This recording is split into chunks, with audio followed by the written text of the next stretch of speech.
you so much for joining us to hear about some of the work that the OECS has been doing with its member states in terms of data and environmental information systems. CPAG was established under the Biodiversity and Protected Areas Management Program by UPAMA. This was set up to support biodiversity conservation data and information management for improved management and governance of protected and conserved areas. So the vision of this environmental information system is to enhance national capacity as well as regional access to data, to improve the coordination of data management, to also allow for co-production of information for reports, for report building. CPAG has basically 4 key objectives around data, capacity enhancement,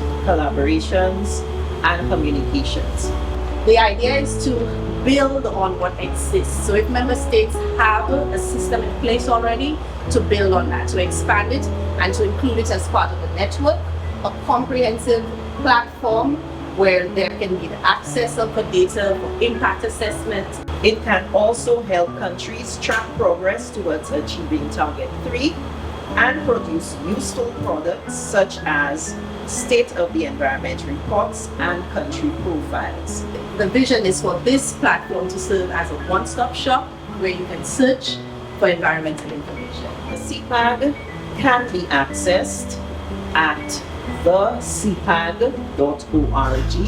I encourage you to chat, ask questions, and we can have the informal discussion at this point. So thanks very much, everyone.